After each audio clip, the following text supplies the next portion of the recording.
What's up, YouTube? I'm coming to you today with the review for Love and Hip Hop Miami, Season 1, Episode 2, Forbidden Fruit. So, we first started this episode out with Pleasure P and Francine Frensky meeting up at the beach to discuss the events of the Pretty Ricky showcase. So, like I said, they met up at the beach, and then, Shay gets out the car, and Pleasure P is actually on the phone, and this bitch comes up to him being rude, talking about, get off the phone, your girl's in front of you, get off the phone, hang up the phone. I would have been like, man, chill out with that shit. I'm on the phone, you don't know who I'm talking to, I can be conducting business, and yo duck looking ass come up here talking about hang up the fucking phone. Like, get the fuck out of here. So once he does hang up the phone, they have a discussion about, what happened with Francine and Baby Blue, and how she felt like he didn't stand up for her and all this kind of stuff. And then, she's talking about, when I was with Scrappy, he wouldn't have done that to me. And I'm sitting here thinking to myself, like, you gonna bring up Scrappy, the nigga who, when you was on Love and Hip Hop Season 1 reunion show, he proposed to Erica on the reunion, and you were backstage looking at it. So you talking about he wouldn't do you like he would treat you, he wouldn't let nobody disrespect you. Bitch, he disrespected you on TV and played you and made you look like a motherfucking fool. So get out of here with that shit. So next we're introduced to Prince, who is a party promoter. And I'm gonna be honest, when I first saw Prince in the trailer, on the intro and all that shit, I really thought dude was straight gay, but he likes the ladies, so it is what it is. He is a party promoter. He lets us know that he's worked with artists. He's worked with people such as Fab and Tiana Taylor. Those were the two names that stood out to me that he said he's worked with. So he meets up with a DJ by the name of Efeezy or something like that. I can't remember what that nigga's name was. Um, and they just talk about him being a party promoter and how he needs to, things that he needs to do and all that kind of stuff. And then they also mention a girl by the name of Michelle Pooch, who is Prince's quote unquote rival. And the reason why they're rivals is because Michelle Pooch hosted a party, and Prince was there, and he brought some girls with him, and she told him to leave the party because they were being ratchet. Next, we're introduced to Veronica Vega. She is an artist that is signed to Polo the Don. She's doing a photo shoot for a single. I didn't get the name of the single, but from the little music that we heard on the show with her introduction, it was pretty good. So I'm like, I'm gonna give her a shot because when it comes to people by the name of Veronica, I do not have a good relationship with them. My birth mother's name is Veronica, and she and I have no relationship with each other. So I'm gonna try to give Veronica Vega the benefit of the doubt and just forget that her name is actually fucking Veronica. So we just gonna move on from that. So with her photo shoot, she meets up. She's meeting with Amara and a newcomer by the name of Steph LaCour. So after Veronica is through with her photo shoot, her, Amara, and Steph sit down, and Amara goes into the whole conversation about what happened with her and Young Hollywood, and how he told her about changing her afro and all, and her look, and she lets us know that she wears different kind of hairstyles, but she just likes the afro, I guess. And Steph also mentions how with the Haitian community, people will ask her, well, if you're Haitian, why are you light? Which I think that's like a really idiotic comment to make about somebody who's Haitian or any nationality because they're either light or dark. I really think that shit is so stupid. So in this scene, with her telling the girls about everything, the girls are on her side. At this, Veronica and Steph are both on her side with Young Hollywood being an ass and a dick and all that kind of shit. But we'll change sooner, but we'll see that later. So we'll move on. Next, we are introduced to Joy, who is Trina's cousin and also Trick Daddy's wife. Joy lets us know that she and Trick Daddy have been separated for 4 years. When she said they had been separated for 4 years, I'm thinking to myself, like, who the fuck is separated that long and don't even ask for a fucking divorce? Like, that shit is crazy, my nigga. Like, you are separated. Like, it's time to like call a divorce lawyer, sign on the dotted lines, and get your marriage over and done with. So Joy meets up with Trina at a club because it is her birthday, but Trina's also at the club because she has an appearance that she's doing with Trick Daddy. So she and Joy are outside talking, and Trina is actually on the same page as me that 4 years is a long time for you to be separated and not actually have a divorce. And so they go into the club, and her and Trick Daddy had their performance and whatever, and then Joy is there, And it's so awkward because Joey and Trick Daddy are like feet away from each other, and they haven't even acknowledged one another, which I think is like really really odd that that your wife is in the club and your husband's there and you don't even speak to him like that. That shit is weird as fuck to me, man. We also get this scene with Amara where she goes home to her mother who is watching home videos of her. And to all you dumbass motherfuckers who asked was that girl in blackface, like y'all want some ignorant ass motherfuckers to ask if that girl's in blackface. I mean, look at those home videos that her mom is watching. She's clearly black.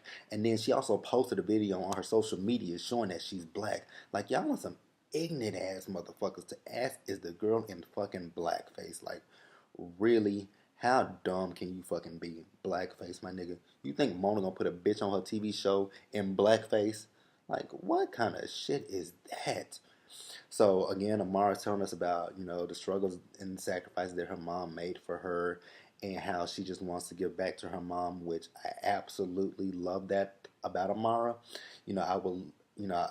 Everybody wants to do that for their parents. When your parents came from nothing and they work hard to get you somewhere, and then all you want to do is just repay your parents, because I absolutely understand that. I wanted to do that so badly for my mother, but unfortunately my mother passed away, so I was not able to do that for my mom.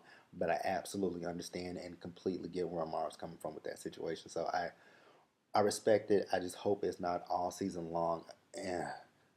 Please don't let it be on season long. Tomorrow, give us something. Next, we go on to Gunplay and meet up in Miami Tip, and then we are introduced to another girl by the name of Strawberry. Literally, Strawberry. I mean, people say that all the time, but I would never imagine somebody being called Strawberry. That's funny as fuck to me. So, in this, Miami Tip also tells us what Gunplay told us last week about him, that they were, once closer than friends, and what ended that was when he moved from Miami to Atlanta, and you know, and now he's back in Miami, and again they are supposedly discussing business, and in this business meeting, you see Miami Tip flirting mad hard with Gunplay, but in her interview she says that she is not interested in Gunplay. But I'm sitting there like, girl, if you ain't interested in him, why'd you just grab a handful of that nigga's dick and why are you on this pool table shaking your ass for him if you're not interested in him? I'm like, if you ain't interested in him, then just be like, you came here to just discuss business and you can, cut all the other foolish shit out. But, it is love and hip hop, so you got to act a little extra for the cameras, I guess. Also, I forgot to mention when it came down to Miami Tip and Gunplay, when she was flirting with him, he did inform her that he had a girl, but that shit did not phase Miami Tip like not one little bit. Bitch was still flirting with him. And I'm like, damn, bitches these days ain't got no kind of respect when a nigga tells a bitch that he got another girl at home. Like, where's respect level at? I guess people just don't have it no more. So next we get this scene with Francine Frensky meeting up with Michelle Pooch.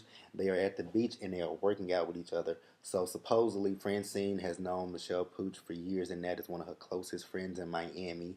And so they sit down, and Michelle first starts off by telling us about the whole Prince situation.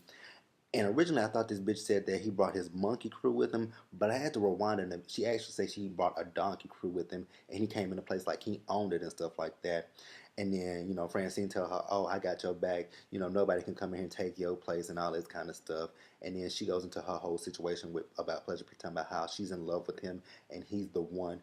And I'm like, "Ooh, girl, you're gonna have egg on your face again, huh? Okay, that's very sad." But and then she talks about the whole Pretty Ricky situation. How they have an album and a whole tour coming along. And then she went to this concert for Pretty Ricky a few days ago, and all of Pretty Ricky came for her. And when she said that, I'm like, no, all of Pretty Ricky did not come for you.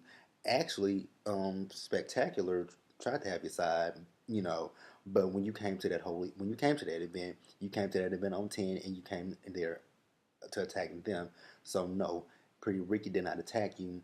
And then she talking about how she wants a man that'll have her back and all that kind of stuff. I'm like, when you're wrong, you are wrong. Like, can't nobody have your back when you're wrong. That's stupid. And I mean, get the fuck out of here with that bullshit, Francine. You were wrong again. Wrong, Francine.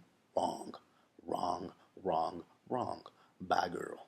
by Francine. So next we get Gunplay and Kiera at their place, and Gunplay is just giving her the whole rundown of the situation that happened prior with Miami Tip. What they had their business meeting. Even he said it wasn't a meeting.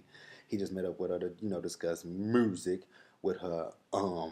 And she came on to him, and Kiera was not feeling that. That's the reason why she when she came down here, she didn't want to have to deal with that situation again of him messing with different bitches and all that kind of shit.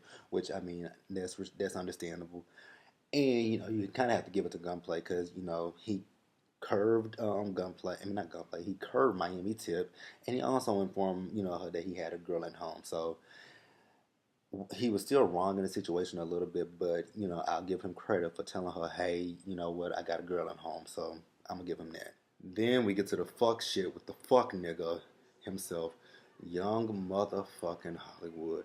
I swear to God, I can't stand that nigga. Like, that nigga just gets on my motherfucking nerves. Like, looking at him on the screen, I'm just like, ugh, like, Mona, get rid of this bitch.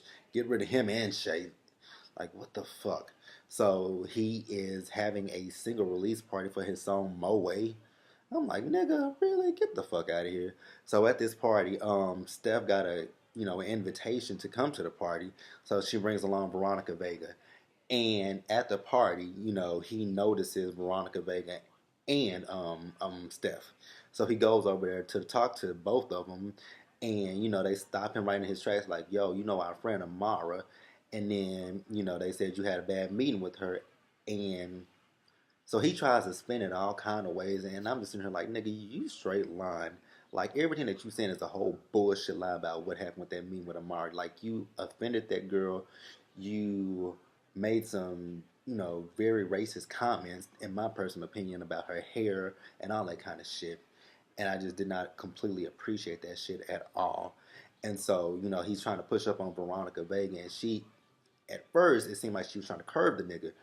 But then, he just he kept talking to her, and he was like, what did he say to her? Did he say, if I apologize tomorrow, will you go out with me? And I'm thinking to myself, like, bitch, say no. Like, fuck him. He disrespected your friend. Like, fuck you, nigga. Nah. I ain't gonna no date with your bitch ass. Like, get the fuck out of here, my nigga. So Steph says, "Hey, just let me step out." And then he's still sitting there, trying to tried to put his arm around her, and she said, "No, don't, don't touch." But when he said that, if he apologizes to Amara, will she, go out with him and stuff? And she looked like she's thinking about him, and I'm like, girl, that is your friend. Like, you a trash ass friend if you go out with this nigga after he blatantly disrespected your friend. Like, get the fuck out of here with that bullshit. Like, then we get this scene with Francine cooking for her man. Girl, that broccoli was frozen from Walmart, and that chicken was a rotisserie chicken that you buy at Walmart that you just put in the microwave and warm the fuck up. But in the middle of her preparing this meal for her man, Pleasure P, he meets up with his ex-girlfriend by the name of Gabby, who he met in Jamaica, and the two broke up, and then he got with Shay. And so Gabby is in Miami, staying with some family for a few months, but all the screen to me was this bitch was an opportunist, and she just wanted to come to Miami to be with Pleasure P, well, Marcus as she calls him, and try to get a little bit of fame from this show. And like, again, girl reads opportunist. Like, really, after all this time, you decide now to come and try to be with him. I got my good side eye on you, like, right now. Like, nah, you up to something else. You up to no good. So in the middle of them talking, she's talking about how she wants to work stuff out with him, and he's telling her, we'll just go forward and see where things go. I'm like, oh, Shay, Bucky, Francine, girl, you about to get egg all over your face again. You about to get scrappied again. Scrappied. Like, you about to get played, my nigga. Mona, if you out there listening to anybody, please, like Trick Daddy said, get this girl off this show. Please do not bring her back again. I am so over looking at Francine and these bundles of hair. So next we get this scene where Kiera and this newcomer, Chinese Nikki, we find out that she has a few strip clubs in Miami and Atlanta. They go to the strip club to confront Miami Tip about the whole situation with Gunplay. And I promise you, I laughed the whole time when I watched this scene. So once Miami Tip and her friend Strawberry finish whatever they were doing on stage. They go and eat their food, and then Kiera and Chinese Nikki walk up to Miami Tip and Strawberry to have a conversation about the whole gunplay situation. And Chinese Nikki butted in when she really didn't need to butt in. Talking about, yeah, you was on the pool table, and so Miami Tip was like, yeah, I did whatever, and but he ain't have a ring on his finger, so it ain't nothing. And I'm like, damn, that's the kind of mentality you got. If a nigga ain't got a ring on his finger, you don't give a fuck. Like he can have. I mean, he said he had a girl, and you still don't care about that. She was like, you could be the main bitch, the side bitch, any other bitch. I don't care. And I'm like, damn, that's fucked up. And then after she finally just kind of got a good look at Kiera, she was like, yeah, I still would have been, if you were there, I still would have been on the table and I would have had you up there with me. And Kiera was like, what you mean by that? And in a sense, she was saying, bitch, I want you. I'm like, well, damn, this is the first time in Love and Hip Hop history that when two bitches are arguing over a nigga, they didn't come to blows with each other. The bitch actually just wanted to fuck her. I'm like, God damn. I'm like, okay, Mona, A for effort. I see you trying something new.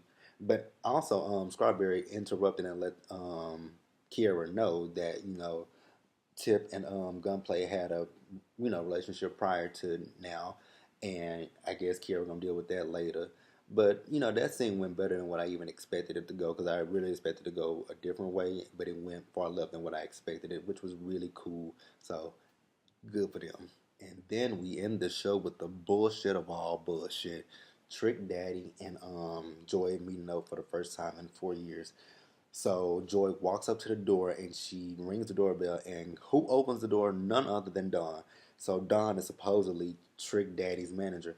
But I'm sorry, on Love and Hip Hop Atlanta, season one through whatever season she was on there until, one Don just a booking agent? Like, I never knew the bitch was a manager, and I even tweeted that last night. When did that bitch become a manager? I thought she was a booking agent. I thought she only just did bookings, nothing else, nothing more but bookings. But okay, Mon, if you want to say she's a manager. So Trick and Joy sit down and just discuss why Joy left, and she really left because she wasn't happy in the relationship with Trick, and Trick just want to bring up all the material things that he's done for her, and I'm like, material things don't mean anything, and even Joy said material things. If it was all about money, it would there would be no issue. What Joy wants is to be treated well. She wants to be respected and all that kind of stuff, and I understood where Joy was coming from. Like, you can shower somebody with all the money and gifts that you want to, but if you don't treat them as an equal, if you don't respect them, if you don't, just treat them right, then there's no point in, being with somebody. I mean, you can't, money can buy you things, but it cannot buy you happiness and it cannot buy you love. And I think Trick was just really stupid to bring up all the money and stuff. And he's also jealous about the fact that she takes pictures with other niggas. And I'm like, well, shit, she ain't with you, so who else she gonna be with? But that was it, and I will see you guys next week.